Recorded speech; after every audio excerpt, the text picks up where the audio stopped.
Welcome to the Deviant Witchery Show, where a witch can be a witch. Many people have asked us what a deviant witch is, and that can be a little bit different for everybody, but it means to do what needs to be done in an environment where the witch doesn't need to worry about judgments or saying the wrong thing. What we seek to do is to empower and inspire witches, helping them find their own calling. What we express in these videos is our personal experiences and influences, and we encourage you to comment on our videos, join us on our page, and also in our Facebook group. Our Facebook group is awesome, and if you do join and you don't have anything pagan related on your Facebook, you probably will not get in. And the reason that we do this is to encourage discussion and prevent lurkers, and to make sure that more serious practitioners join. So, and if you do have lurkers, we do kick them out because we're mean like that. So anyways, last week we talked about traditional craft, and we covered a few other topics, including the devil. We were going to talk about the witch father and the witch mother this week, but due to scheduling differences, we're going to cover that topic in the future. And we're also going to be going back to Fridays for our live shows. We just wanted everybody to know that. Yes. We didn't realize how complex. Well, we knew the topic of the devil was so complex, and we didn't really realize how much it was going to take out of all of us, and just putting the information together, sharing what our experiences were, and kind of, well, I say organizing, but let's face it, we're not very organized in that yet. But we just kind of throw out that information and we share. And so what we're going to try and do is have one of our topics, like, the devil, the witch mother, have that. And then, like, the following week, have something a little less intense, or just, what's that I want to use? There's a word I want to use, and it's not coming. But we will break those, topics up just so we can give you the best of us and we can give you the best information. And all of you who did a video response, that was freaking awesome. And more people did it this week, or last week, which is great. I watched all of them. Yeah, I do too. It was fun. I love hearing what other people have to say. I love hearing the feedback. Some of the things I did agree with, some things I didn't agree with. I'm not sure if there was like a miscommunication, misunderstanding with words. I'm just glad that we're all talking about this, that we're all sharing, we're all kind of taking this subject and allowing it to remind us of what, the witch really is, and remind us of who we are, and, that we can actually grow and become better because of these topics and the experiences that we do share together. I know that you, the cat, I know that you had a challenge with, or just interesting perception of one of the expressions that someone shared. Are you talking about the big W, little w? Okay, so in the comment that we got last week, one of the comments was somebody said that they don't use the capital W to define themselves because that's what Christians and Muslims do. They capitalize, and because it's a religion, they capitalize. All religions are capitalized. Mm-hmm. But I think my personal belief is when it comes to a point where you get to the point where you use that capital W, it is because your craft is also your religion. For me, to be that capital W witch is to work with your craft and with your spirits and with your deities and with everything around you, and in a way that does become your religion. It's not an organized religion, but it is your religion. It is your way of life. So that is how I use, like, the little W's is like the weekend warrior witch, and the big W's is like, this is my life witch, is how I perceive it. Right. So. And it's like it's like claiming yourself as yourself. When you use, like, you use a big W. Hey, my hands are purple because I colored my hair. When you use a big W, it's like it's important. You're placing emphasis on it. It's something very strong. It's something that matters. When you use a smaller W, I know this kind of sounds silly, but all these things play into effect of how we carry ourselves. So when you use like a smaller W, it kind of makes it less important. It makes you, and depending on how you word it or work it, it makes it seem like you don't have the confidence in your practice, or you don't have that confidence about what you're doing. So I don't know. And I do believe like once you start building a practice and once you start doing more and more, even I don't know, everyone has their own, like they create almost their own religion or their spiritual practice. And so capitalizing it and sharing it like you're proud of this, you should be. So yeah, I always capitalize, and I realize that you need to stop because sometimes like W, big W, big W everywhere. Yeah.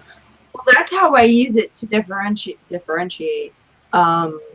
Like the series practitioner and what a lot of people are doing. I think last week we really didn't get to the part where we talked about like the more watered down craft because we went so far. So that kind of goes into that. The little W would be like the watered down craft or the more new agey stuff. Not that there's anything wrong with it because that needs to be incorporated. Everybody needs to incorporate that stuff. But it's kind of just like the Weekend Witch or the Beltane and Samhain Witch. They claim it twice a year. Yes. You know what I mean? Absolutely. So that's just our perception of that. So if you hear us talk about it, that's what we're talking about.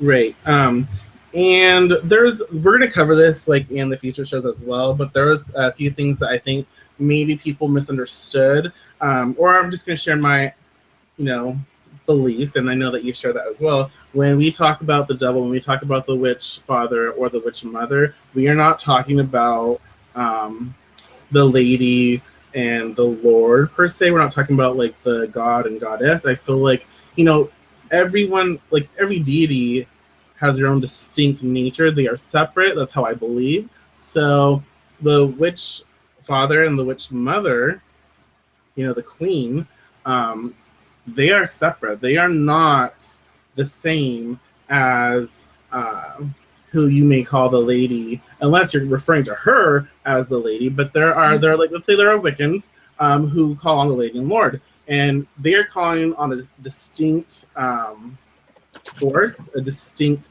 a goddess or god.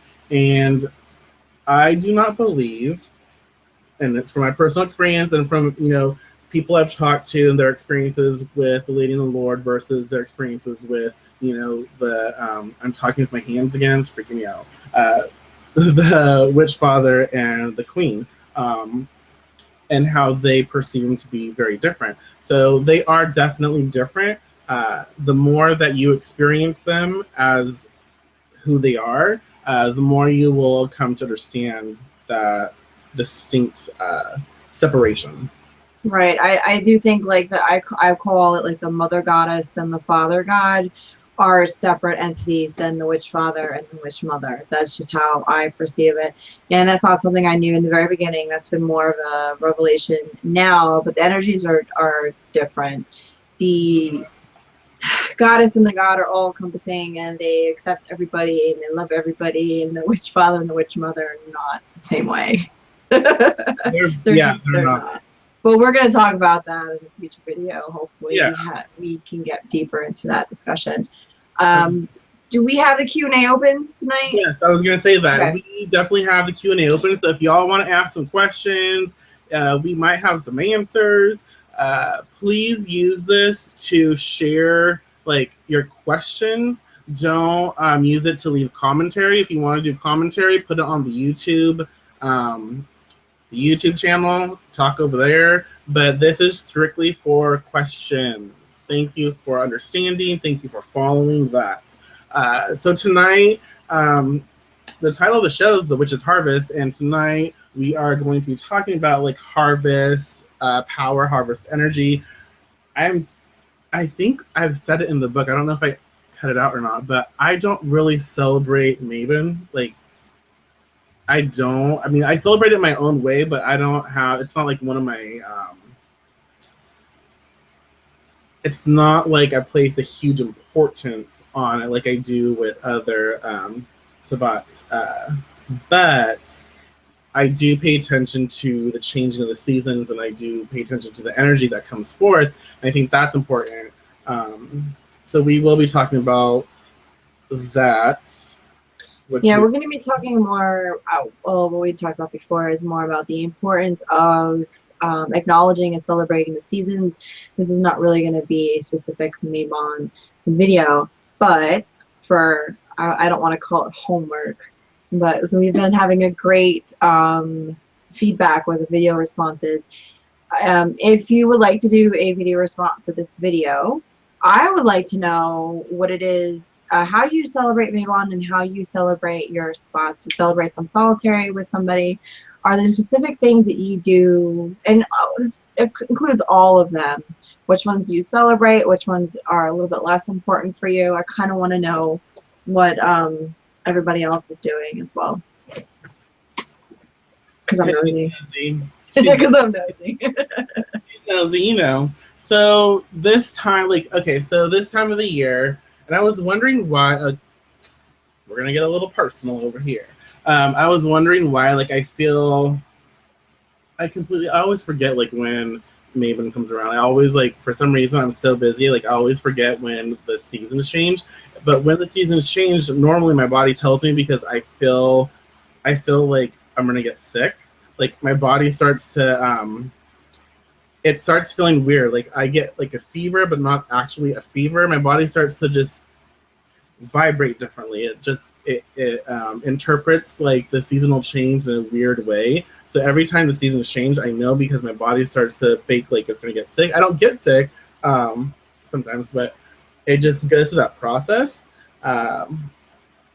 But I also have this weird mental, this internal dialogue where I just get very not depressy or depressed. I just get very, I want to be alone. I want to be secluded, and at the same time, it's I want to be secluded. I want to be alone. I want my alone time, but I also want to be around people. I want attention. I want I don't know. I need that exchange from another physical, or even if you're 100 miles away or whatever. I need that energy exchange. So it's really weird. So I noticed that my body, my mind start to get all weird during this time. And then I'm oh, it's Mabon. We're going through that underworld. We're kind of transitioning from the sun, kind of upbeat and all that shit, into this underworld, into this I'm doing it again. I can't help it. We're going through this process, and it kind of reminds me of the Fool's Journey. You go from one here and you go through all this shit. But that's how I know when the seasons change, and I think it's very important for all practitioners, all witches, to feel it, because that's where you really maximize your power. Is if you're feeling something, you can feel the shift in energy, you feel the shift in the season, and when you feel it, you really feel it in your gut, it will tell you what's needed. And that's kind of interesting for me, and I'm just babbling on, sorry. But this time around, or this year, I've been going through some really interesting situations, interesting changes, and my thought processes during this time told me certain things that I need to work on. I need to be more open. I needed to, instead of retreating fully into myself like I normally do, I need to do that, but I need to allow other people to see that. I need to allow other people to be in that space with me. Instead of just being alone and secluding myself, I have to allow other energies in with me. My lesson, my personal lessons during this time now, is to share and to learn about being more open in certain aspects of my life. And I think that when you start paying attention to the different influences that come when the seasons change, it starts flagging up in you, in the witch, all these different situations that need to be worked on. And so it's perfect for the coming days, the coming months, whatever, because you kind of get this this whole guide of what you need to work on, and then you can start, for those of y'all who know how to organize, you can start planning on what you need to work through. It's really cool. Right. See, I'm kind of, when fall comes around, I always know it. I'm like the opposite with that. I always know it because it's 60 degrees in the morning and 85 by the afternoon. It is like I'm using my heat in the morning, and then I'm using my air conditioning in the afternoon when I have to go pick up the kids. It gets a little crazy here. And plus, New York also has the actual seasonal changes where the leaves will change color. So we have that as well. So that is another indication of the actual seasonal changes. You can actually, see it. Which my son has pointed out that the leaves have already started to change. So there's been a little bit of changes, probably because it's been so cold at night. It's been down in like the 50s at nighttime. Sweet. I go outside more, and I go out more, and it's not to be around people though. It's more to be around nature, because I do not like the heat. So in the summer, I do stay in a lot, and I don't do a lot of outside things. So when this time of year comes around, when it is in the 60s and 70s, which is my personal best temperature, I go out more. And we actually have 2 harvest festivals this weekend, and there's another one next weekend, and I'm gonna try, usually for Mavon, I just go apple picking. I don't usually do a crazy thing, but I try to get more outside in nature and be with the trees. To me, it's like the trees. You're like the Lorax. Even though apple picking has gotten very expensive lately, so, but we'll figure something out. I love apples. Yeah, I do. It's funny because when the fall hits, I do. Well, I'm in California too, so it takes a little longer for that fit to start changing. But I love being outside during the fall. Like I do. Summer, I'm like, whatever. I don't. It's fucking hot. No. It's hot. But when it comes to fall, I just love that crisp energy in the air. I just feel more connected during that time. Yeah, so do I. It makes me happy. I think that's one of the reasons why that's when I start working on more of my internal stuff during that time, is because I feel more connected, and I feel more connected with myself. So the fall is really a great time to work on things like that. And the whole point of the reaping, because we both have like the reaping in our titles, but this is the best time to really I don't know, I think every Sabbat and every seasonal change is a good time to really take stock on what you've done over the past couple of months, and to figure out what you're gonna do. You're talking about that planning, and like figure out what you're gonna do. Like now is a really good time to set your intentions from here and what you're gonna start working on at Samhain, because Samhain is the new year. So to really focus actually here until Yule, really to focus on what you're going to be working on, and also reaping the benefits of those seeds that you sowed for Ostara. Right. Because a lot of people sowed a lot of seeds for Ostara and their prosperity and worked on them all summer, and now is really the time to take that and to benefit from it. Right. What was I gonna say? I totally lost my freaking thought. That's horrible. No, this time is definitely about, obviously it's about harvest. It's about, taking into consideration everything that has come before you, everything that you've, let's say, within the last year and even within the last few months, everything that you have worked towards. And you have to take this time to really kind of tie up loose ends. If there's something that you've been working on and you've been getting slight results, or if you've got no results at all, that's this is a time to kind of just cut it off, be done with it, and kind of do more divination, or do something to ask yourself, what actually do you really need, and work on that. But this is definitely a time to take a really good look at everything that you have done, everything that you have experienced, all the situations that you've been in, and really look at them for what they are. And I love healing work during this time because it's, well, you reap what you sow. You kind of clear out everything. Um, you are grateful for all the experiences and the life lessons and, you know, the challenges that you've endured, because they will only make you stronger, better, wiser, um, than you were before. So, and that's kind of, I know it's kind of like new agey and very Louise Hay and yada yada, but that's okay with me because it's kind of how you want to be right now. Like, you really want to take all of that negative bullshit that you've kind of went through, and you want to kind of shift it and alter with the E, alter it to become more positive, because what you're doing now is you're taking all this stuff that you've been through,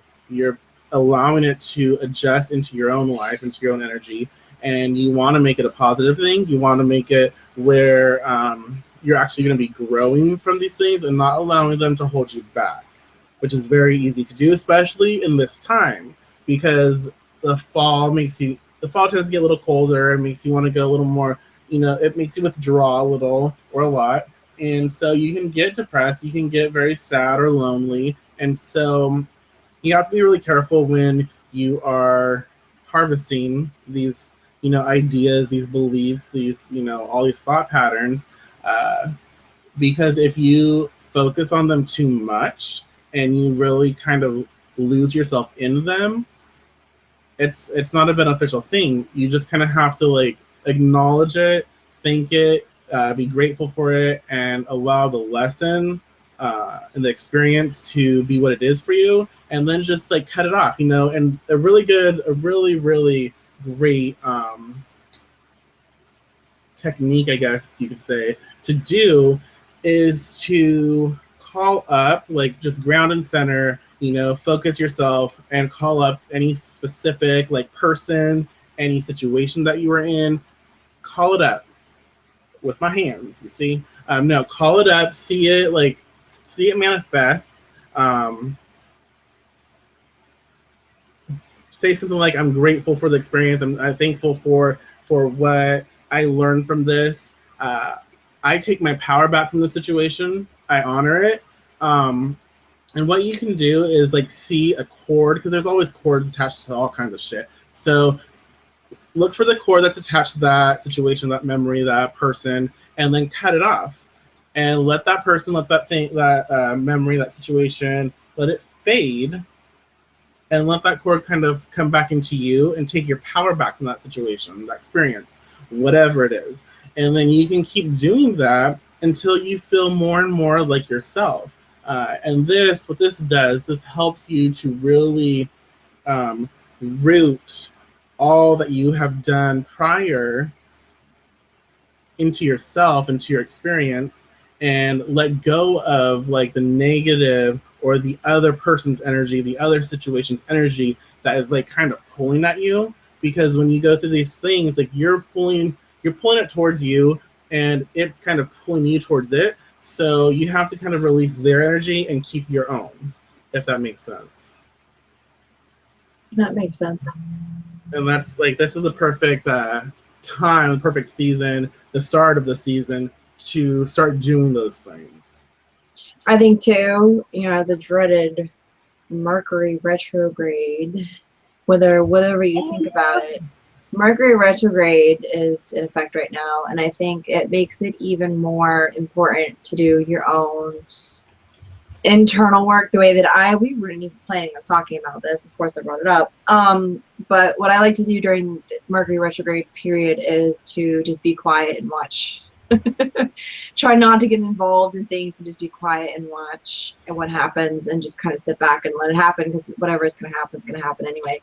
So I think that with this season 2, I like to sit back and watch what other people are doing, and kind of just keep stock in what I'm going to be doing. And then I don't know, it's kind of more of a passive phase for me. before I really start getting deeper into things more closer to Samhain. During this time too, like Mercury, I think it's funny because a lot of people get all crazy and Mercury this, Mercury that. I'm just like, let's see what we can do. Mm-hmm. You know, I take advantage of it because I look forward to Mercury retrograde because of all the interesting things that come up. And then I have to, you know, it's like you're watching freaking TV because all these damn people be posting their shit. They're like drama, drama, drama. And you just got your popcorn like, oh yeah. Mm-hmm. Because, you know, all they're like freaking out and they're like blaming it on Mercury retrograde. I'm just like, no, you're just a bitch. But right. Well, I mean, at my job, none of those people that I work with know about Mercury retrograde. That's just me. So it's really funny to watch them, and because we always have machinery problems. We have machinery problems, which turns into people problems, and everybody gets on each other's butts, and it's in the shifts, and it's the other shifts. And if anybody works a job where they have, you know, different shifts, it's this first shift against second shift against third shift. It gets really tiring after a while, and it's just basically becomes this shit fest for a while, and it's a pain. And I'll sit back and I'll just watch and I'll laugh at everybody's reactions because there's nothing else that you can do about it. So, and this is people that don't know. But then you do have the people that blame everything on everything else and take no accountability for their actions. Right. And you know what's we're totally getting off topic, but that's fine. Whatever, we do what we want. What's interesting about Mercury retrograde is if you notice, like certain people, they'll be casting like before retrograde, and just things aren't working out. They're just not working out the way they should be. And so some people, I'm like, you know what? This is the perfect time for you to cast for what you want, because before things were upside down. If you like that, yeah, I know, I'm a pro. Because things were upside down, Mercury retrograde will give you that power to really, you know, tap into to get what you actually want. You know, it will shift things back to make it where it's balanced and right. Someone said, oh, well, when I mentioned cord cutting, I should clarify that too. When I mentioned cord cutting, that's actually exactly what I do. She said, I have done cord cutting and it worked for a while. When I did cord pulling with a friend, that was more permanent results. And I actually agree with that. When I actually go into someone's energy, I don't like cut, I uproot. It's kind of gross. Because you take that energy and you like pull it out. Sometimes you have to cut though, because it's not ready. It's not ready to be really fully uprooted. But yes, when I do cord cutting, uprooting, I really try at first to uproot it and remove the whole thing. But when you remove it, you have to replace it. You have to replace it with something, replace it with, you know, energy, replace it with something. So whatever you just took from it doesn't try and latch on again. Because when you uproot something and you don't replace it and it goes back in, it is going to be harder to remove again, because it will go back in and that energy just took it back in again. So it makes it a little more like comfortable having it there. So you have to be very, very careful when you're cutting or uprooting that. Yes. So I forgot what I was saying. I was going to say something and I got distracted. But okay, so this time I feel more like connected to, I'm always connected to spirits. I'm always connected to the dead. I'm always connected to the underworld. But when the fall hits, when, you know, Mabon hits, I feel like the dead, which is very true because of the seasons, they're coming like zombies. You know, they're coming back. They're coming alive. They're resurrecting. I feel more of that energy being more prominent. So it's easier for more practitioners to tap into that influence. So this is a perfect time for people who have issues with the dead, who have issues with spirits, who have issues with communicating with ancestors to start working on that, relationship, because it'll be easier for you to connect. Right, and I think too, this time of year is getting closer to the major holidays. It's getting closer to Thanksgiving and Christmas, and I think people reflect on their ancestors a lot more during this time of year. So they're kind of also calling them to them. So I think that's another reason why maybe the veil is a little thinner during Samhain, is because at that time you're kind of leading into the holiday season, as they call it, and you're missing the loved ones, and you're kind of calling them to you, which is what we do. So I personally think that's why the connection can be a little bit stronger too. And when certain spirits are being drawn to you, or being drawn out, period, I think even some of the forgotten ones come up too, because they're like, hey, what about me? And they just like to make themselves more known as well. You're absolutely correct. Because, and I really never, considered that or contemplated that. That actually is pretty interesting, because I just came up with it. Well, look at you. I mean, I just channeled it.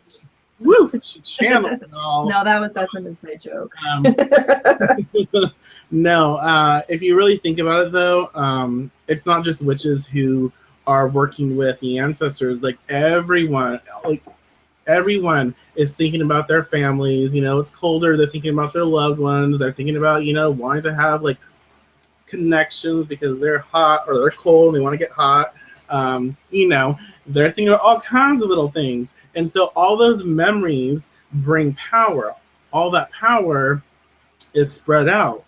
And who are the people who are great at working with power, who tap into that power, who are kind of influenced or influence a lot by that power? We are able to pick up on that psychic energy, so it becomes even more special, more potent for us during this time, because everybody is thinking about all these damn memories, which is beneficial for us because it makes it easier to cross that bridge and connect with the other side.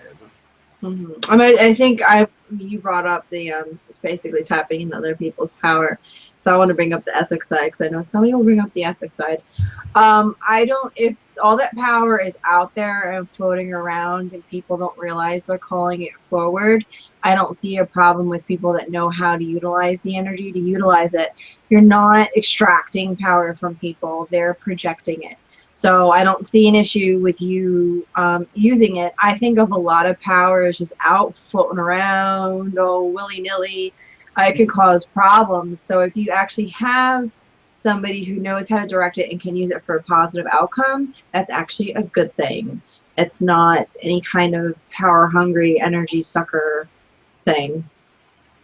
I just want to throw that out there. We don't like energy suckers, and we really don't like witchy energy suckers, because that's just pathetic. Right. But if it's out there and you know how to use it, use it. Right. Even if you don't know how to use it, ground it. If you really don't know how to use it, just ground it. Yeah.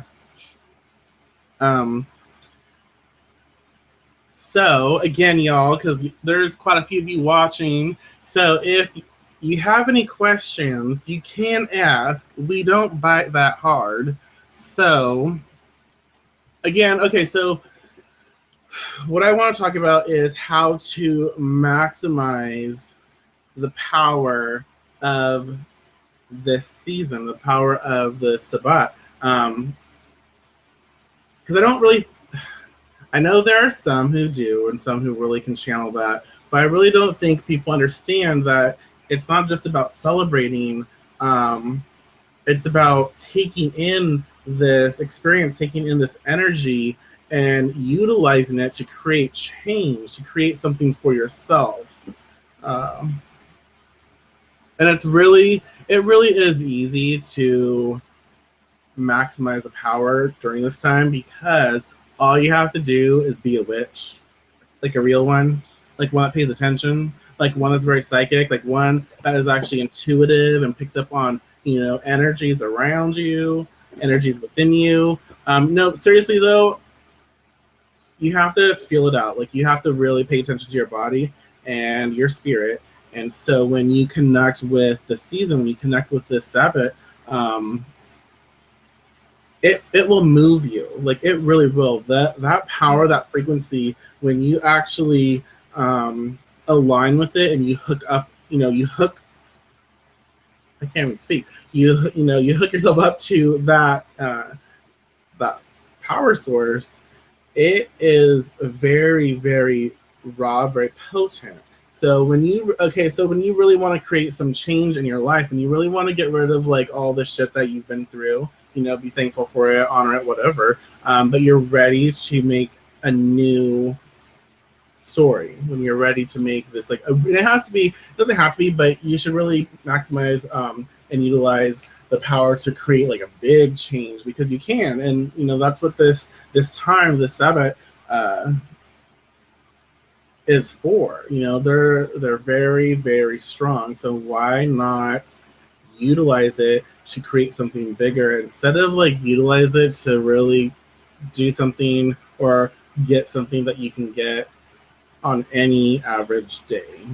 So tap into the energy, really call it forth. Like, even if you can go outside with your bare feet, like connect to the earth and connect, with your hands, connect, to the heavens, and feel that energy course through you, feel the earth energy come up into you, and then feel, the cosmic energy come down into you, and create this connection with, the equinox, with Mabon, and let it flow through you and channel it into something that you really, really want to create. What the fuck is that? Sorry. It's okay, I have a visitor. Oh, me too. And the spider. I saw something move. I'm like, oh god, it is the spider that vanished yesterday. It wasn't. That spider's still on the loose. I have a little, mine's like the little, I see myself on the little screen on the bottom, and then I saw this thing like right next to me. Like, what the hell is that? Yeah. Okay. Woo. I'm good. I'm alive. So when you're doing that, just channel all the energy and create. You want to create big change. Like for me right now, I'm really considering. No, I'm not considering. I'm going to do it. I want to move. I'm moving, and I'm tired of being where I am. And in order for Deviant Witchery, in order for a lot of different things that I have planned, that I have shared with everyone, that it pertains to. Yes. In order for it all to kind of really take place, it really does require kind of me, like, just stepping out. And so this is a perfect time for me to maximize that energy, pull it in, and then utilize it to create like a really big change, a really big effect. It's kind of like when you throw stones into water. Yes, a little pebble will do just fine, creating all these ripples. You throw a big ass boulder in there, you get a huge splash, like fast, like it goes fast. So same effect. So use this energy for something big. Right. So that's what it's for. When you plug in, I keep talking shit. When you plug into the Sabbats, when you plug into their power, it's for big change. And I think so many people utilize it just to simply celebrate, which is fine. But when they cast during this time, it's for small things, and you don't need. That's like, and sometimes people wonder why things don't manifest when they cast for small things during these times. I think it's because they overpowered it. Like, how you do something like just zip, freaking toast, disintegrated. I really do believe that. Your circuits. Yeah, that's what I was looking for. Yeah. Mm-hmm. So yeah, go big or go home, especially during these times. See, I personally think that the spring and autumn equinox are the bigger changers, at least for me. Like, I like the summer and the winter, but the spring and the fall are the big ones for me, especially here in New York. That is really when you feel the changes because we have all of the seasons. I did want to address the comment that we got in the question section. So this time of year, this person saying, is also a great time to start doing your shadow work and looking within and letting go no longer is beneficial to you.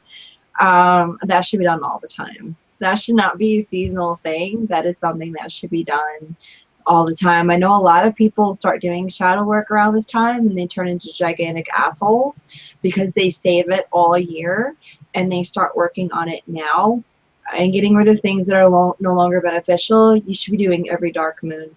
You should be doing that every month and not holding on to that.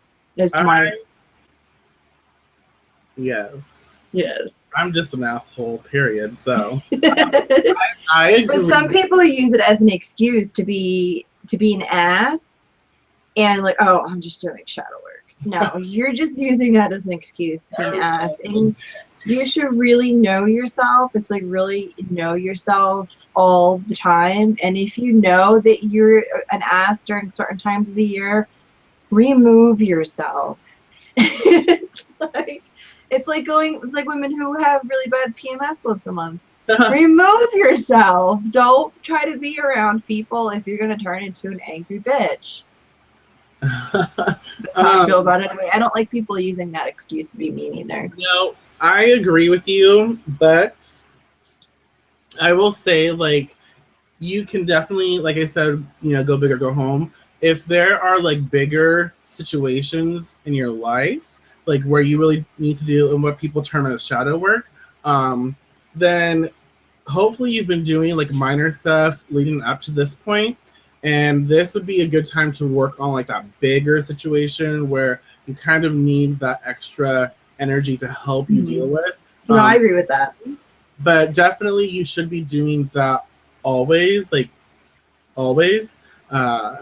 But for sure, this would be a perfect time to uproot, release, face like big situations. Right. And if you work on everything, work on things as they come up. They don't turn into big things. I know a lot of people have really big things. They have abuse. They have bad relationships. Those are like the really big things, or baby childhood trauma, different things that happen. But if you tackle the everyday things every day, they don't turn into big things. So I do think this is a good time to go back and heal your past. But if you're still allowing those things to continue to happen to you, you really need to change what you're doing and change your life. And hopefully this time of year will give you that power for that change. And well, this also, it's all about like the hearth and home as well, because again, like when it gets colder, we retreat, and when we retreat, we seek, shelter or whatever, and that's our home, that's our personal space. And so this is a perfect time to work on hearth and home stuff to, again, like we said, have your ancestral altars up, connect with the spirit of the land, the spirit of the place, like the home, to really connect and start. You should always, connect, but make sure it's more prominent now, and definitely work on your atmosphere at home, because when we start to go within, when we start to get colder and we start looking inside of ourselves or inside of different situations, it can be a little rough and people can get a little crotchety. And that does not promote like a nice, happy environment. What? I'm sorry. Okay. Oh my. We just got a question that said, can you transform a prince into a frog? You can give anybody warts, but I don't think, and turn them green, but I don't know if you're going to actually turn them into a frog. If anybody knows how to do that, you let me know, because I've been looking at how to do that for a while. That is not really how magic works. That's a fucking fairy tale. So anyways, and we weren't going to really go deep into magic during this show either, but if anybody was wondering why we reacted the way that we did, that is why. Oh, no, you cannot turn a prince. And if you could find me a prince, that'd be awesome, and I can try. But make sure he's cute, and I'll try to turn him into a frog. But anyway, what were we talking about? I don't know. Wow. Oh my. I hope that was a joke. So, okay, so like in our book, we talk about using different herbs for this time. One of the herbs that we talk about, or, you know, flowers, whatever, is hibiscus. And hibiscus is really great almost for liberating and creating a freeing experience. It's very sensual. And it's very calming. It has a lot of other things, but when you work with hibiscus now, especially like when you're going from the summer to like the colder times, people get very irritable. You can work with hibiscus to promote like this, like free yourself from that that thought pattern, free yourself from those, you know, chain of events that make you all bitchy, that make you all crazy during this time. You can work with hibiscus to promote like a loving, a very welcoming and warming atmosphere. That'd be really good to work with. I just had some hibiscus tea today, actually. No wonder you're so chirpy. So they have it at we ate at Panera Bread today, and hibiscus tea I think is a good way to be able to work with hibiscus because you can charge it and ingest it instead of just just working with just the flowers. Right. Another good thing like about our book that we're working on. It's like we tell you like how to use, like how to tap into Maven for like love, which it's a really good time to see like eye to eye on things. If you want to take it to the next level, like your relationship, then you could work with Maven during this time. We also talk about like wealth, abundance, and prosperity. Right. I kind of wanted to backtrack a little bit because you were talking about spirits of the land. So I have a question about that. Because wintertime, especially where it is cold, do you think the spirits of the land shift or change or go to sleep? Like not go to sleep, but like slow down like the trees do, like how the trees go to sleep in the wintertime? Or do you think the energy of the spirit changes depending on the seasons? You don't really have winter, so. I know.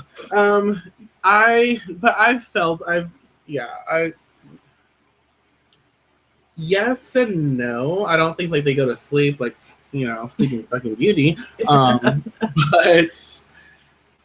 I think that their energy does change, which is why you have to have like this connection to them because just like people, like we change, our energy changes when, the seasons change, when we're in different situations, our energy shifts. So I do feel like when it gets colder, like the land physically changes. Yeah, I don't think they're doing as much work because they don't have to worry about the grass and the trees and everything like that. And I think maybe the spirit of the home is different though because the spirit of the home is always active. Definitely a spirit of the home will have like a different vibe to it. I think the spirit of the home would get more intense because people, when it's cold, are inside more.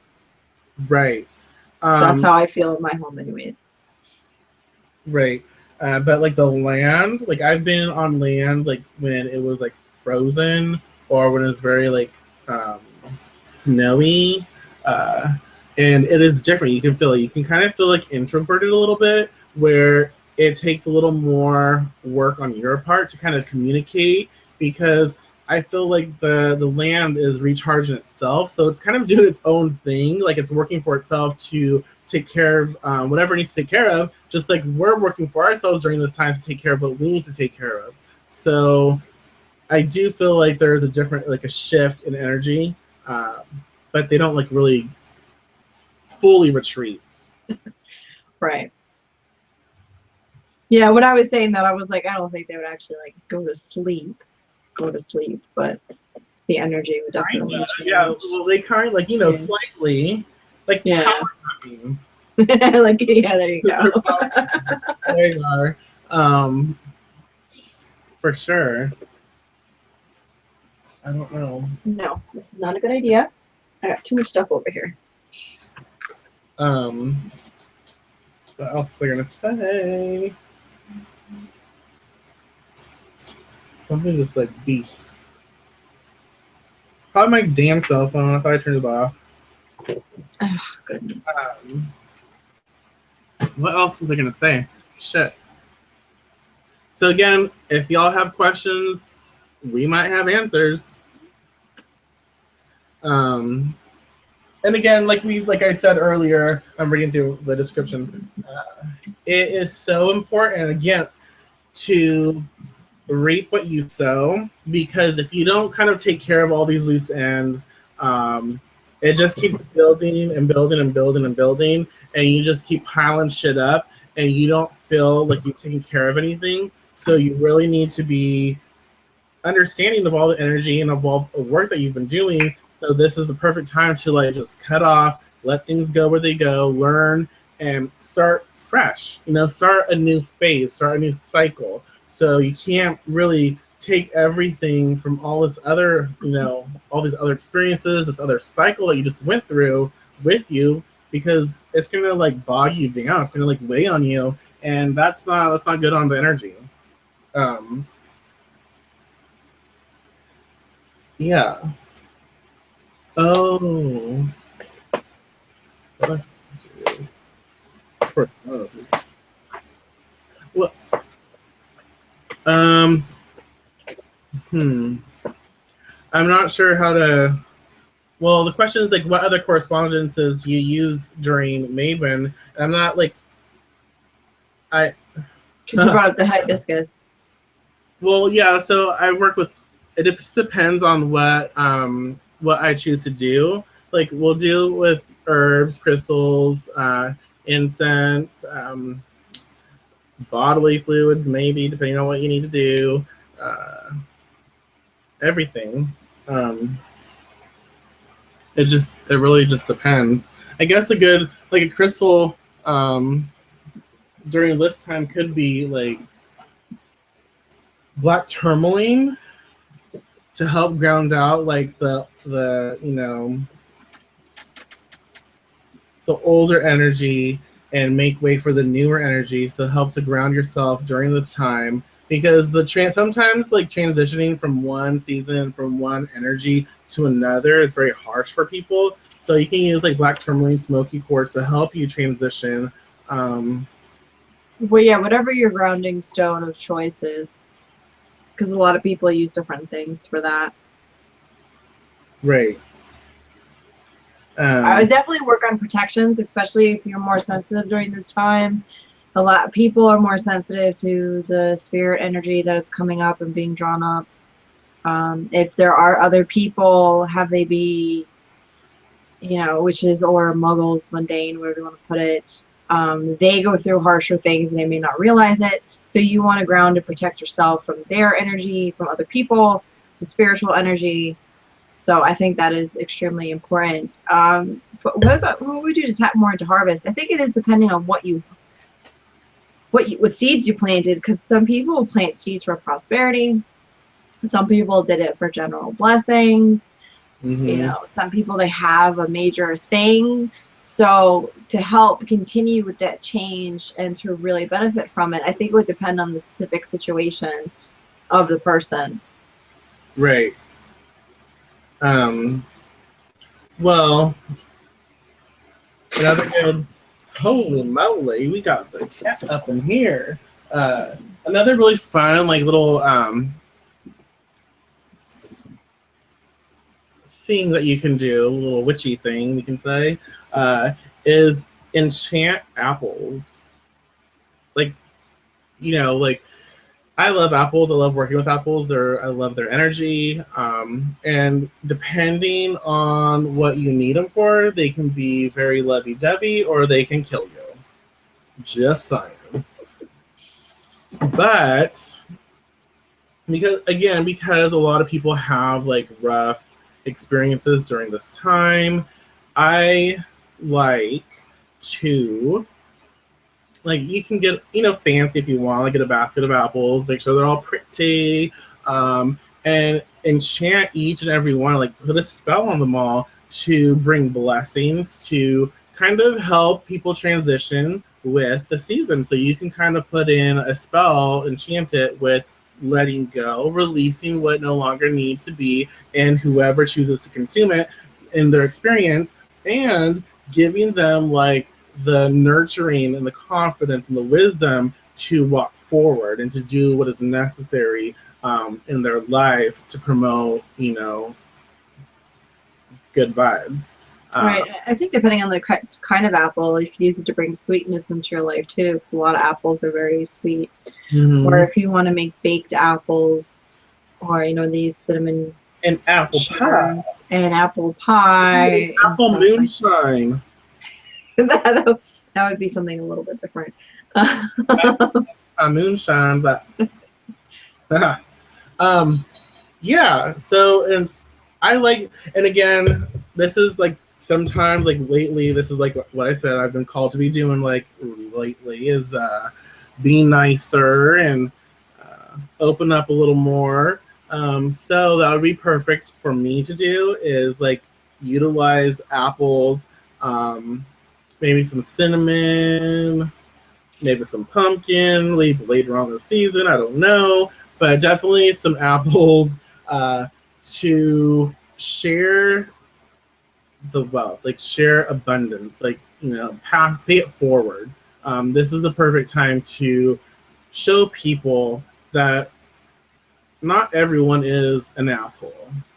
Right. And if you're dealing with a lot of assholes, I think something that would be interesting to do is to put everybody in a sugar bowl. If there's a lot of people that are around you and they really have a tough time, a lot of people have tough time during this time of year because they're dealing with their own personal stuff. They're dealing with losses of family members, or maybe they live far away from their family with the holidays coming in the future. Or, Mercury retrograde, shit just happens. Like, what I've been thinking about doing is seriously getting a big bowl of sugar and writing people's names on, like, popsicle sticks and just sticking them into the big ass bowl of sugar. Maybe I'll come with you. What you can do with that, too, is you can enchant the bowl of sugar. And you can actually, charge it up and whatever you want to do with it. You can put the specific people's names in them too, especially if it's family members. And then you can bake with it, and then you can feed it to them. And it'll help make them nicer to you, which is a great thing to do if you're bringing something with the holidays to your Thanksgiving dinner, or even if you do a Mabon Thanksgiving. A lot of people will do, because Mabon is kind of like the Thanksgiving holiday. Which is Thanksgiving.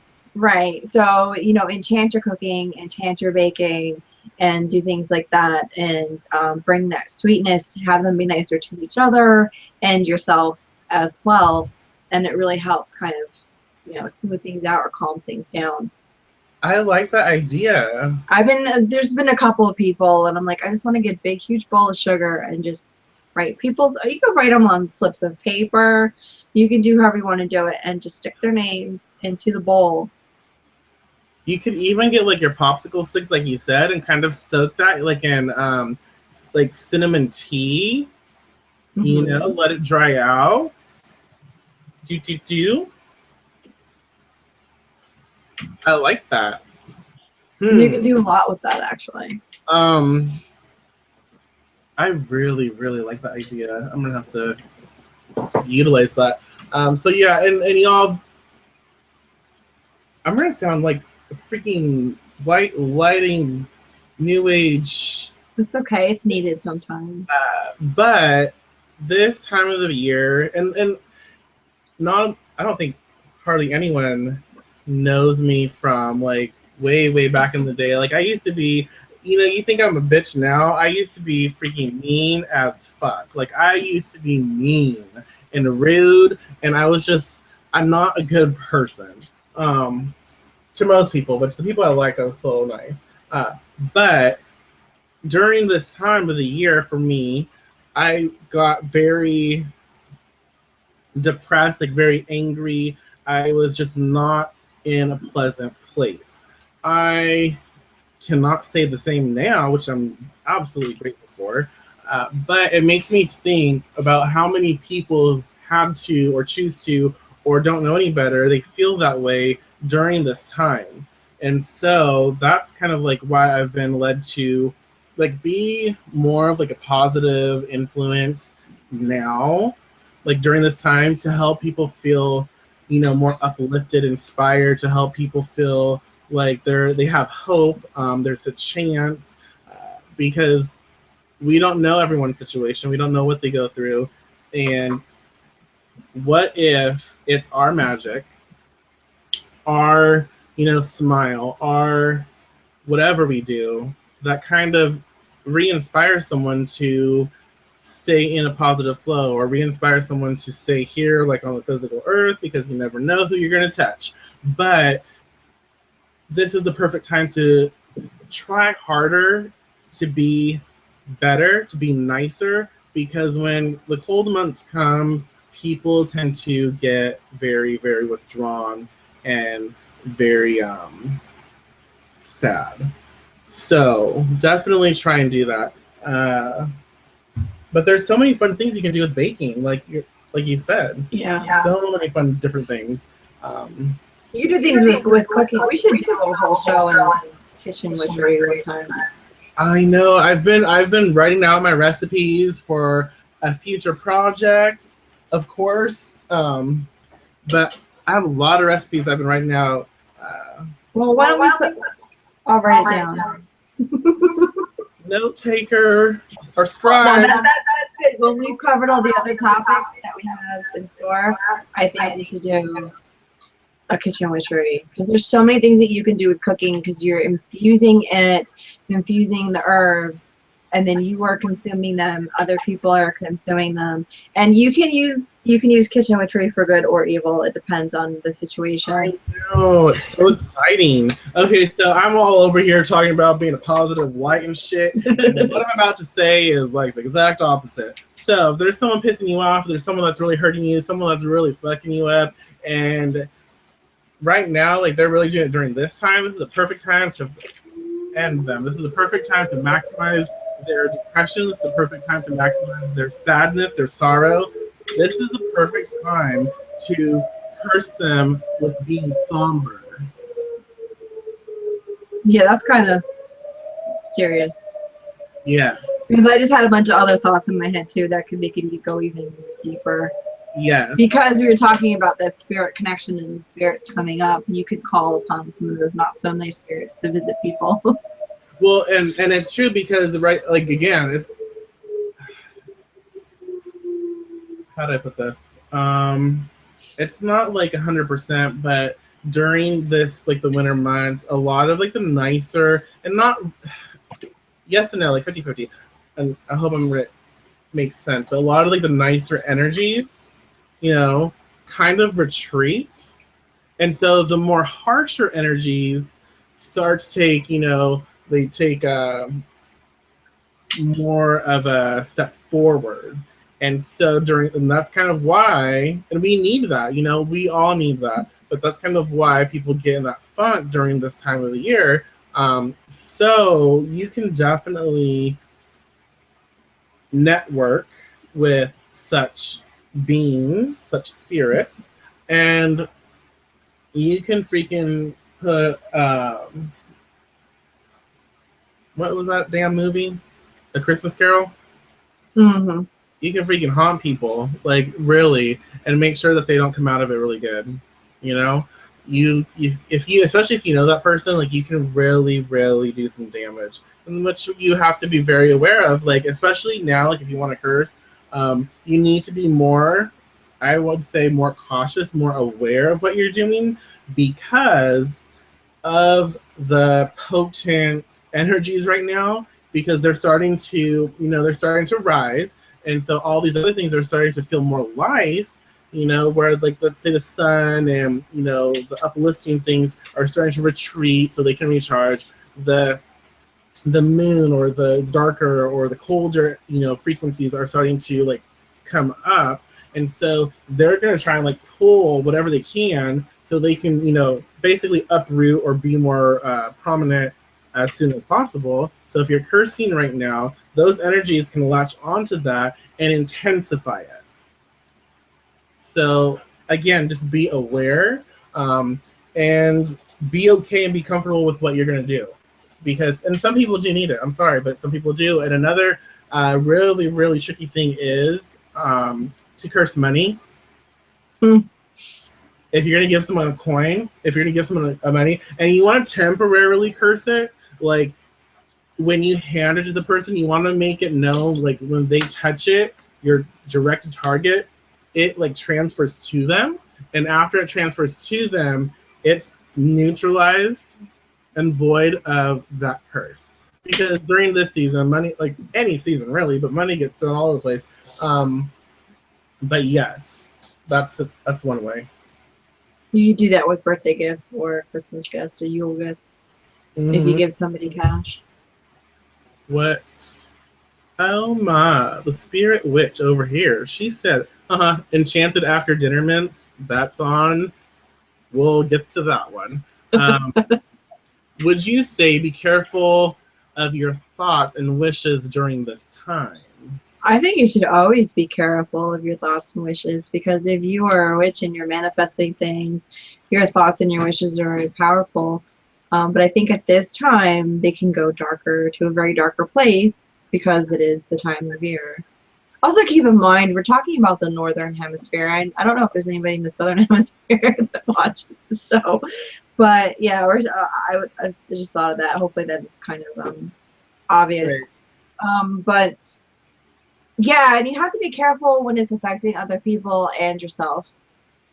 Because I think that if you do go into some of these darker things, you can drag yourself down as well if you're not careful. Yeah, and that's kind of the darker fate definitely come out and play during this time, and they're tricky and they love that energy and they're doing their job, which is great. But they latch on, and it creates it where you stay in this energy for longer periods of time. So when normally, like if you gave, like, let's say you had a depressing thought, normal, it's normal for everyone. We have depressing thoughts. It may be sad. But during this time, especially for a witch, you have that same thought and you get stuck there. Or you stay there for a little longer, and then that triggers other things, because it's like, oh, why am I giving more attention to this now than before? What do I feel? Am I freaking, like, what's going on? And then it might trigger other things that make you feel worse. But if you realize the time of year it is, it will help you to pull yourself out of that. But definitely, we should always watch what we think and wish. But especially during this time, like if you have like very deviant or conniving or mean thoughts, it's definitely worth holding back or being very cautious of them, because there are forces and influences out there that want to latch on and create something more of it, because that's what they feed off of. And I'm not going to say it's a negative thing, because that's their job, that's what they do. Sometimes it is a negative thing, but be aware. And you're going to have more intense spirits at this time, and they're going to be more aware, and they're going to be listening, and they're going to be waiting for things like that, and you may have not meant it, but they may be carrying it out anyways. Right. So yeah, I do think you do need to pay more attention during this time, to summarize, during this time of year, but you always have to pay attention to what you're doing. Right. And it's hard, especially if you have a temper like I do. A lot of times you say things and you may not necessarily mean them at the time. Yeah, you have to be careful. And that's one of those things that we should work on. That can be my shadow work project. I've gotten better. Yay! what else? Like, what else are they gonna say? Um, this book right here has some nice information. Oh. Celebrating the Earth, a year of holidays in the pagan tradition, by Laurie Cabot with Jean Mills. Yeah, there's a lot of books out there that go really. I mean, we talked about this about them in our book. But there's a lot of other ones that go into really, really major detail.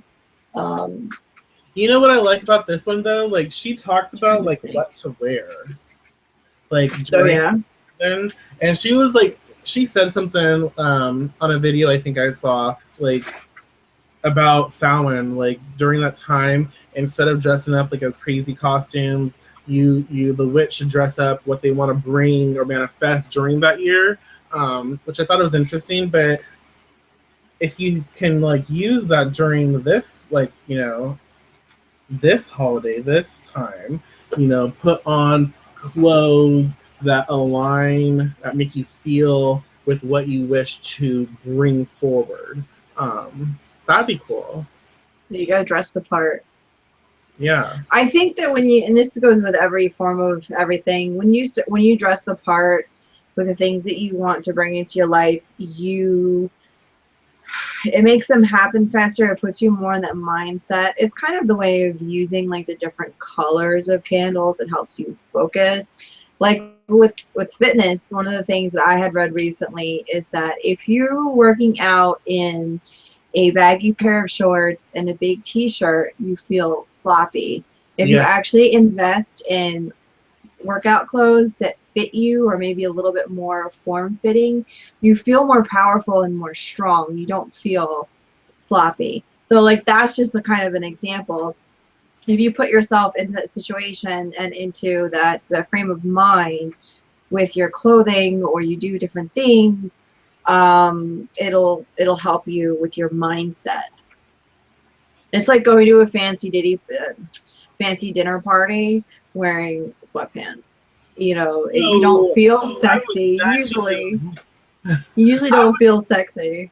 I would grab you by the fucking ear and be like, "Get the fuck out of here!"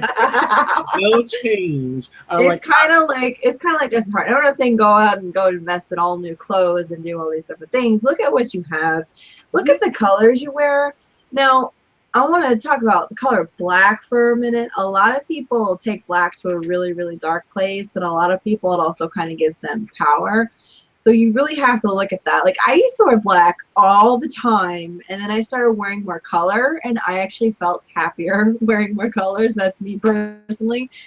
Some people feel more powerful wearing black. So it's not just that color, but any particular color. If there's a color that makes you feel happier and makes you feel more powerful, then focus on that.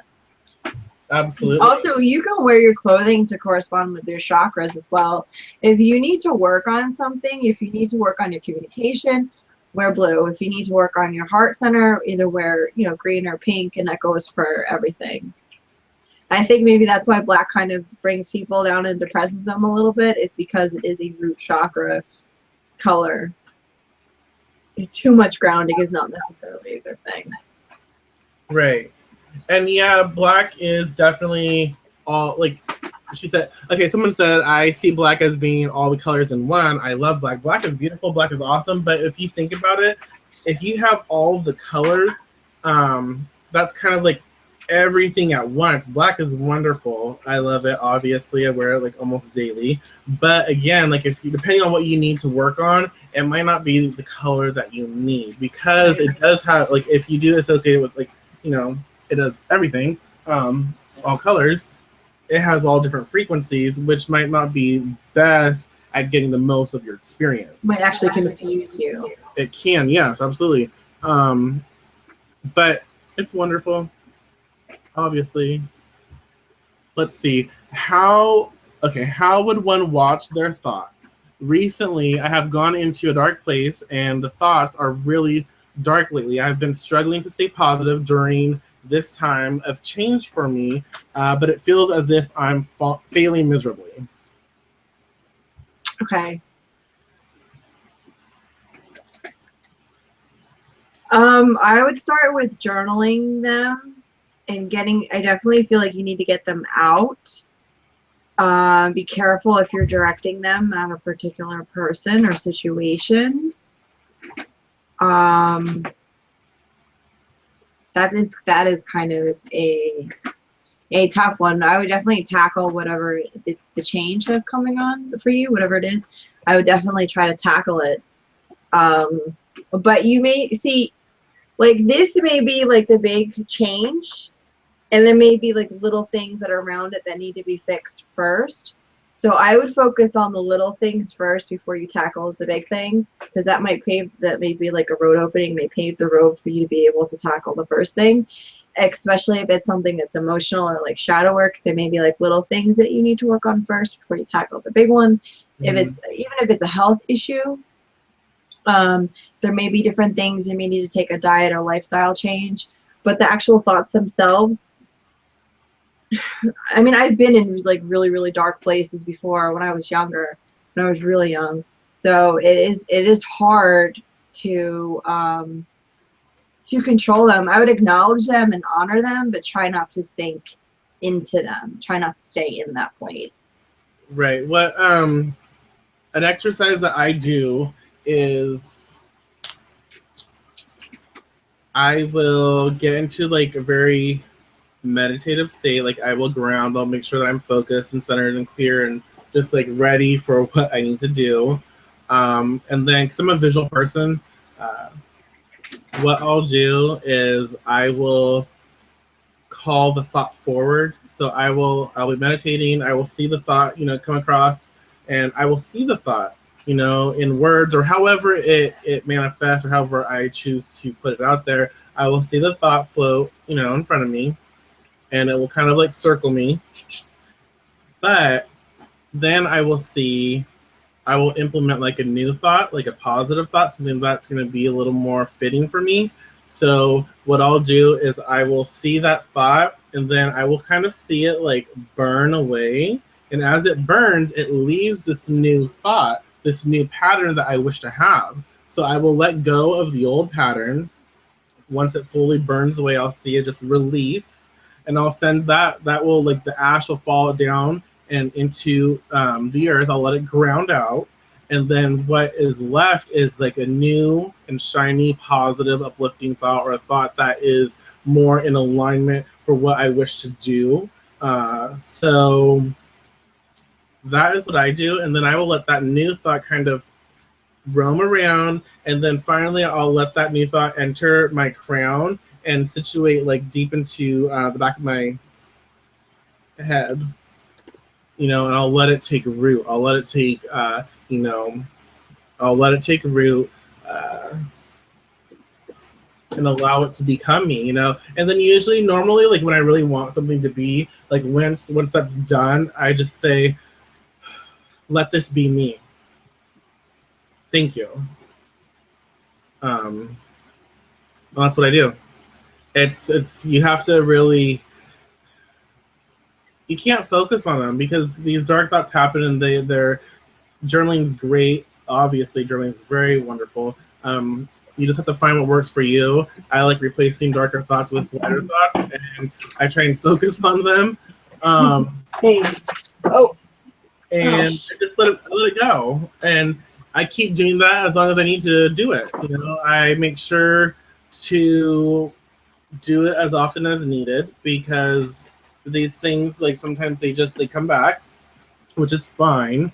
But I try and stay in a better environment. And then when I do have like darker thoughts, I don't have time to really go through that meditative experience, I will bring in like sun. I will bring in the sun, and I will kind of like do that.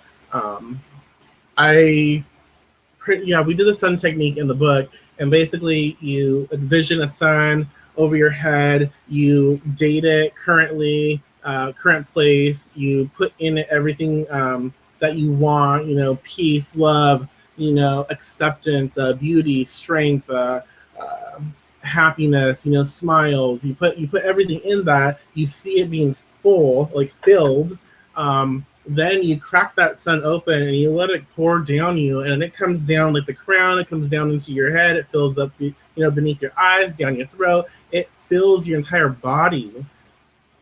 And then when you're done, you kind of tip over and you let the excess energy go, and you call it. It's you. You bring in this great influence into your body. That's another way to do it. But let those darker thoughts have their time, but don't allow them to take root. Just let them go. And don't ever feel like you're failing. That was part of the last line. Don't ever feel like you're failing. Any day that you're trying to make self-improvement, or you're improving yourself or your situation or your health or whatever it is, you're not failing. So that's part of my whole not beating yourself up thing, because that's something I have an issue with. I beat myself up about stuff all the time. Is you just kind of sometimes you just got to start over, or start from where you're at and just, keep up with it and keep on going. Absolutely. So I like the next question we have. What is the next question? What if your negative thoughts were something that you wanted to do with the spell anyway? Would Mercury retrograde help this along, or would it hamper in some way? It depends on what you're doing. Mercury retrograde is... She really wants these dried flowers. The Mercury retrograde is really about communication. So if you're trying to cause communication, or trying to cause delay, or cause communication, or mechanical malfunction, yes, that would definitely help you. If that's not what you're trying to cause, Mercury retrograde may also make your spell work take longer to take root, because there is that communication and there is that delay. I've had loss of paperwork before, which was not my intention, but it actually worked in my favor, because it had to do with court proceedings. Right. It's a great time to cause communication issues and confusion. So it really depends on what you're doing. I try not to do too much spell work during Mercury retrograde, because it does take longer to manifest, and it never manifests. Well, actually, none of my spells manifest the way that I expect them to. Mercury retrograde, it really does take a couple extra loops for me, and it takes longer. I really need to buy one of those damn lighting things. My lighting is really annoying the fuck out of me. We'll work on that. I'm just thinking about that. See, that was not a very happy thought. I'm going to let that go, and I'm going to see my nice little light ring in my future, so it will look wonderful. And I won't look like I'm freaking orange and yellow. Like I have issues. Again, yes, you're right. It just depends on what you're going to do during retrograde. But you can definitely maximize, that's my word of the night, maximize your working. If all of those thoughts were going to fuel the work that you're going to do, you just have to work your spell right. Because retrograde sort of like challenges, it kind of reverses, and if you need someone to kind of be disrupted, and it reminds me a lot of like the Tower card in the tarot.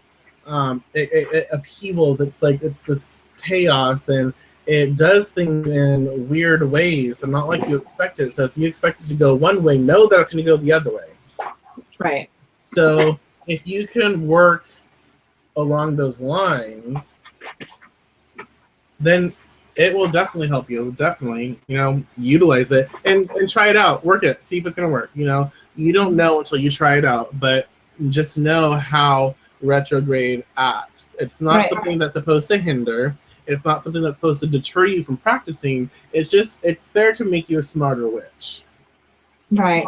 And there are some people that the retrograde does not affect, and that is because they are born during the retrograde. So you might want to check out your astrology chart too in the meantime, because I don't really know how this works. This is just my thought process. If you want to use the Mercury retrograde in your advantage, and you are born during that time, I don't know how that's going to work out for you. I don't know if it actually is going to cause those issues that you want it to cause. But I assume actually if you put your intent into the spell work, it will cause them. But don't expect it to do it on its own. You might have to put that into your spell work a little bit more forcefully. Yes. What else? Oh, this would be. This really is a good time to lay to rest the boyfriends of Maven Past, the relationships, anything, or girlfriends, or friends with benefits, or anything. Any sort of relationship, like challenge or issue that you've previously had, this is a perfect time to let it go. I look like yellow. I don't know. That's good. I think this is the time to let it go, and then Samhain is a good time to bring in the new things into your life. A lot of people see Samhain as the way to let things go. I think even though Samhain we celebrate death, we celebrate life too. So I think we should focus more with Samhain, with bringing things and Samhain and into Yule. The whole time period is to bringing into New Year's, even, and to bringing in more positive things into your life. I think that is really what that time of year is about, is starting the slate fresh and clean for the next year. I know sometimes it sounds like it's a far ways off, but sometimes it comes up like that too. It does. And you're absolutely like you. This is a perfect time to, again, like let go, release, lay to rest. Not necessarily, well, you can if you want. You can do whatever you want. But it's good to just clear it, let go, lay to rest, and then more so like open up to possibilities, open up to new experiences. And then like in Samhain, you can kind of like work to bring those more so towards you because you're ready. You've done the work where you've healed this, let it go. You've opened up yourself, to whatever it is. If it's your heart, you've allowed your heart to open up to someone. You've allowed your heart to open up to friends, to family, to lovers, whatever. You've allowed yourself that. You're not forcing it. You're not like pulling it towards you per se, but you're allowing the experience.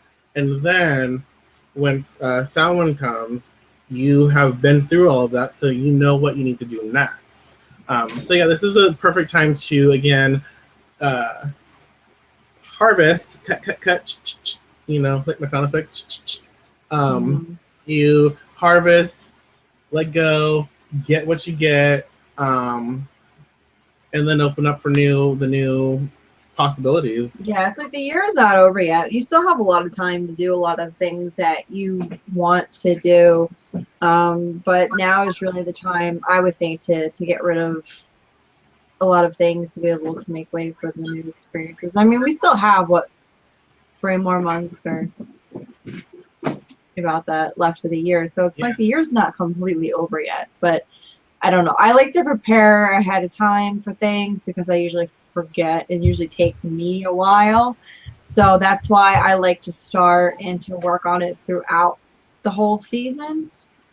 And this way, by the time, Yule and New Year's come, to me, that's really when the time for me, bringing in the new things. And that's like another fertility thing for me too, is bringing in prosperity and things like, not necessarily that kind of fertility, but all the fertility are wonderful. Yeah, but really bringing in new experiences and bringing new things and setting yourself up for the new things.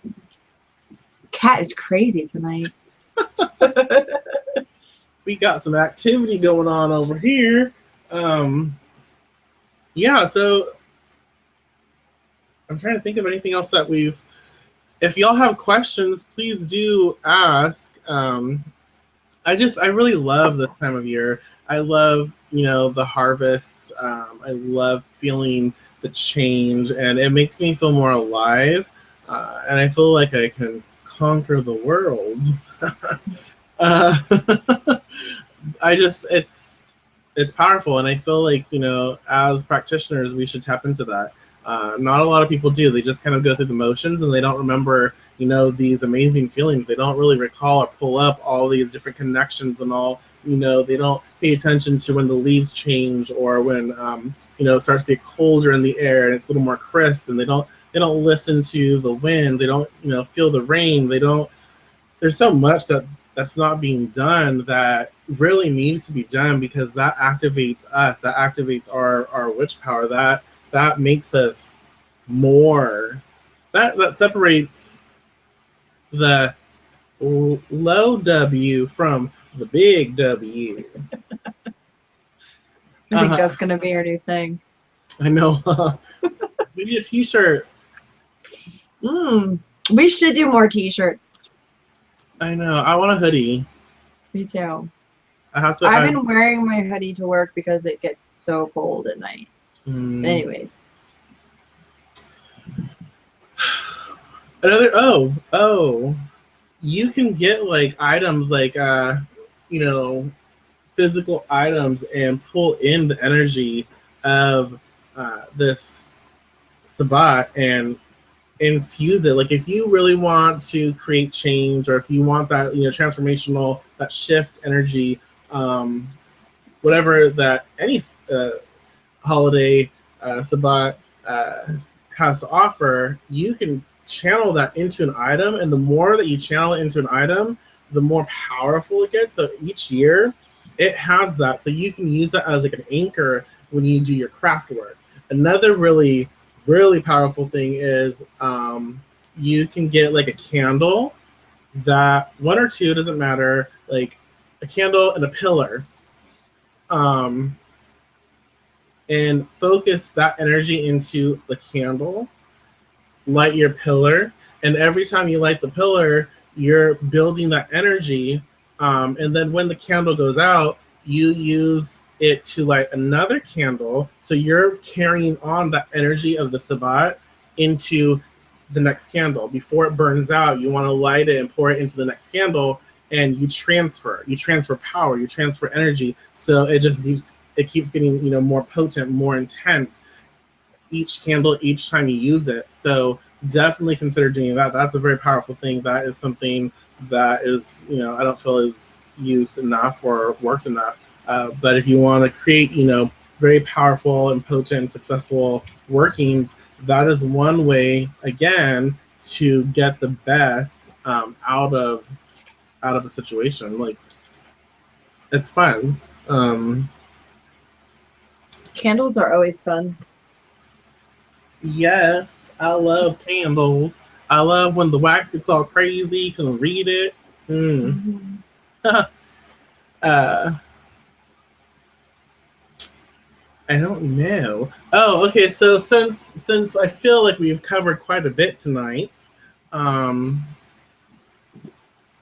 forget though that we still have all of our contests going on. We still have the Poppet, which I feel is gonna soon be released to its home, because we have more people engaging with us. We have more people doing video responses, and the more that we have like engaging, talking with us on YouTube, talking with us either on our channel, like in response, like in comments, and more importantly, like we notice more is when you do video responses. The more that you do that, the more we're going to notice someone, the more that Poppet is going to find its owner, its home. So keep doing that, keep talking with us, engaging with us, and share the channel, share our videos, invite your friends to like us, because when we hit 1,200 subscribers, we are giving away a pretty awesome a box full of goodies. It might be more than just a box. I haven't decided yet, but the more engagement, the more interaction that we receive, the more we're going to offer, the more we're going to do, because that's just the way we are. That's how we work.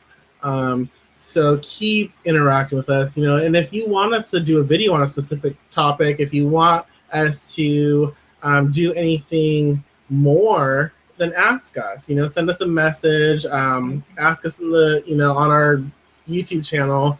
A lot of the time, we don't really know what to talk about. I don't know if you guys can tell.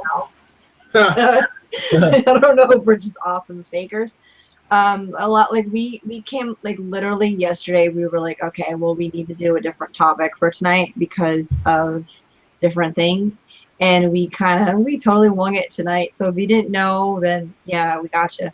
But if you have something specific that you would like us to talk about, please let us know, because that helps us out a lot. Even if it's not something that we cover for a while, Right. please, because we've talked about a lot of different topics throughout over the last year, and yeah, we Um, really encourage feedback. Yes, and I'm kind of curious because I want to start doing like smaller, like keep what we're doing here for sure, absolutely. But I'm gonna start incorporating like smaller videos, like a little more how to, like shorter. Well, I say shorter, but every time I say shorter, it's like ends up being an hour, hour and a half, anyways. But I'm kind of curious as to what y'all would prefer more. Like, would you want us to share like spells or like, and I'm not going to share like spells like every single week, but it can be like once in a blue moon, depending on what's needed. Do you want like more formulas? Like, do you want stuff like that? Is that something that interests you? Do you want us to talk about herbs or crystals, like a little in more detail? Like, what do you want?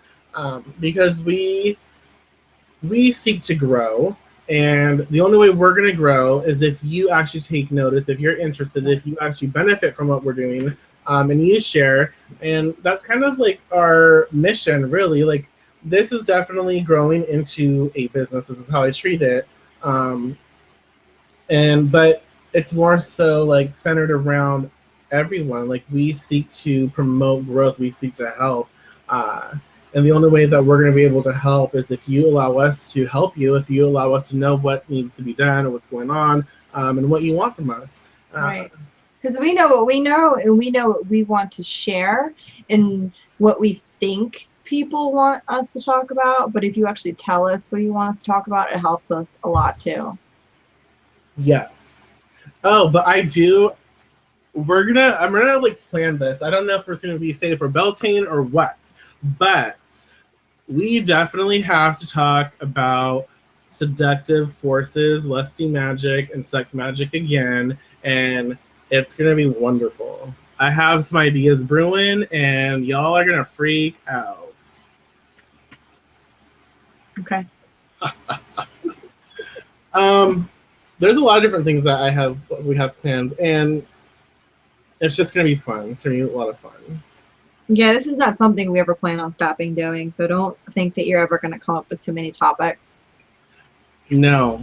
And we can talk about the same damn topic like over and over and over and come up with new shit. Mm-hmm. And that's kind of like the beauty of the work that we do, is like it's always changing, and the same topic has so many different aspects that can be covered. And as we change as witches, we tackle things differently. So as we grow, we are able to offer more information or different experiences, and it just intensifies and makes like the new information more powerful. So it's fun. And just, y'all, we want you to interact more with us. That's what we seek, because that's the only way for all of us to grow, to be better, to do better, is for us to talk, to share. And that's why we do this. Mm-hmm. We don't just do it just to hear ourselves talk.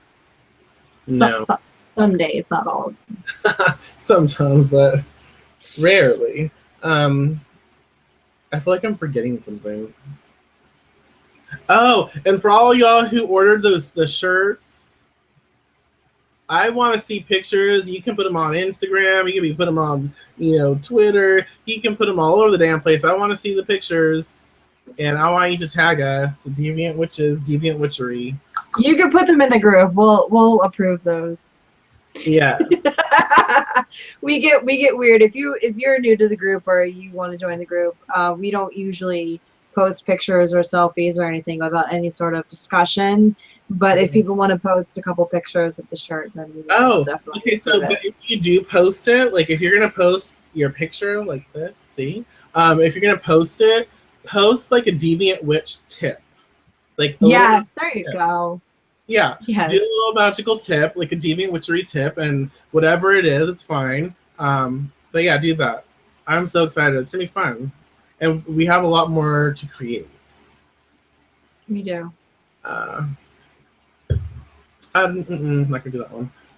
So I really still feel like I'm forgetting to say, like, address something. Well, like I said in the beginning, if you want to make a video response, I would like to hear what everybody does for Mavon and how you celebrate their Sabbats. If you celebrate them, which ones you do. I have heard before that if you're not Wiccan, you shouldn't be celebrating them. And that is the biggest crock of crap because most of the people that claim to be Wiccan are not. Anyways, we've talked about it 100 times before. But I think that the Sabbats are for everybody. The seasons, the changes are for anybody who's able to and does tap into that energy. So People are stupid. Yeah. So definitely, and in your video response, tell us what you thought about the show. Tell us, like, how what you perceive. Oh, here's another thing. If you disagree with something we've said, please say what you disagree with, because people say, well, I didn't agree with everything, but we want to know. I know, that bugs me. It does. Like, I want to know, and it's not for what, it's just to start a discussion, because either you do definitely have a different thought about it, or maybe there's a miscommunication. If we're miscommunicating, we want to know what we're miscommunicating about. I know that's been brought up like a few times and with different people, not the same person, y'all. So, but it intrigues me because I want to know what people disagree with, and I don't care if you disagree with me. I don't care if you disagree with me. We want you to disagree. We want you to have your own fucking opinion. Yeah, we look forward to disagreeing because when people disagree, then that promotes even more discussion. Say, okay, you disagree. Let me hear you out. I want to see why you disagree, and then I'm going to share. We're going to talk more, and that's even better because then you start talking more, you engage, and you learn more. So again, like Blythe said, like if you disagree, and if you're going to say that you disagree, please respond with what you are not agreeing with us with. Like, please say what you disagree with and why, and we'll talk. It's not like we're trying to make sure everyone like agrees with us. We want to understand more. We want to promote networking and discussion. So when you disagree, don't say you disagree and not follow through. If you're not gonna tell us what you disagree with, just don't say you disagree. Somebody said, it bugs me when I see someone has disliked your videos. It is a little irritating to us, but at the same time, it's kind of like whatever, because haters are your biggest fans. And if somebody has that much of a dislike for us that they are disliking the video, then that means we have an emotional impact on that person. So that's fine. I know, so exciting. Well, I think like if they're gonna let you like dislike a video, they should have, or you have to respond why. Right, and if you do dislike a video, please let us know why. Yeah, we're not gonna, we won't turn you into a frog because you're not a fucking prince. You're not a prince or princess, but if you do dislike, yeah, absolutely, tell us what you dislike. Like that's kind of, we don't care. We want to know. Well, we do care because we want to know, but we don't. Absolutely. For sure. We are also intelligent people. We're not going to go around. Oh, I might stick you in my sugar bowl, but that's about it. Oh, maybe, yeah. I should do that. Yeah. But that's it. Okay. I'm trying to think. I think that we covered a lot tonight. I think we did well. And if when you do your video responses, let us know what you think. Answer Blythe's questions and let us know when you do a damn freaking video. Yeah, I don't want to have to find you, Melissa, and other people. Try to put the link in the comments. I think YouTube allows you to put the link in the comment section because it doesn't actually connect the video responses like they did years ago. Right. So we have to find you if you don't tell us. Right. So definitely do that. Check out all our projects. We're doing something all the time. But if you have stuff that you want us to talk about, let us know. Watch the videos. Share them. When we get 1,200 likes, we are giving something away. The more people engage with us, we're giving something away. And do video response. and let us know what you responded with. All right. And I think that's it. Like, do you have anything else to say? No, that's it. That's it. So, peace out. Ciao.